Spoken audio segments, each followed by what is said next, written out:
சடையன் tax நேயர்களுக்கு அன்பு வணக்கம்.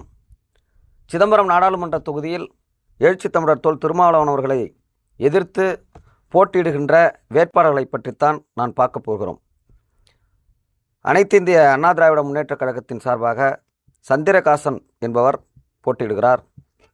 இவர் அரியலூர் மாவட்டம் செந்துறை வட்டம் மணக்குடையான் தாமரைப்பூண்டி என்கிற ஒரு கிராமத்தில் பிறந்தவர். 71 வயது நிரம்பிய இவர் வேளாண் துறையில் உதவி அதிகாரியாக பணியாற்றியவர். தற்பொழுது பெரம்பலூர் மாவட்ட இலக்கிய அணி அமைப்பாளராக கட்சியில் இருக்கிறார். சந்திரகாசன் அவர்கள் மக்களுக்கு பரிச்சயமானவர் இல்லை. அதுபோல பாரதிய ஜனதா கட்சியின் சார்பாக கார்த்திகாயினி என்பவர் நிற்கிறார்.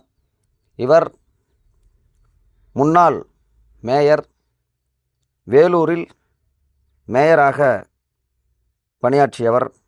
இவருடைய பிறந்த ஊர் திருவண்ணாமலை. இவர் அரசியலில் மிக வேகமாக வளர்ந்தவர். அனைத்திந்திய அண்ணா திராவிட முன்னேற்றக் கழகத்தில் இருந்தவர்.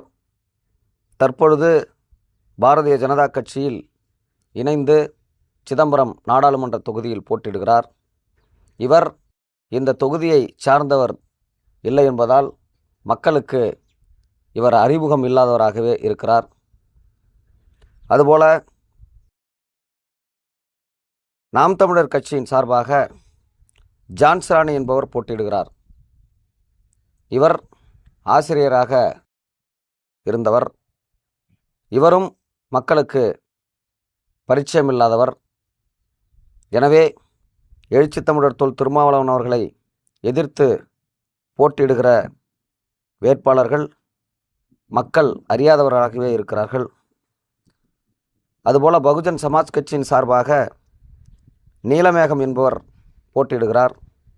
இவர் அரியலூர் மாவட்டம் உடையார்பாளையத்தை சார்ந்தவர். 5 முனைகளாக நடைபெறுகின்ற இந்த தேர்தலில் எழுச்சி தமிழர் தொல் திருமாவளவன் அவர்களை எதிர்த்து போட்டியிடுகிற ஒரு வேட்பாளரும் மக்களிடம் அறிமுகமில்லாதவர்களாகவே இருக்கிறார்கள். எழுச்சி தமிழர்களுடைய வெற்றி உறுதி செய்யப்பட்ட ஒரு வெற்றியாக இருக்கிறது.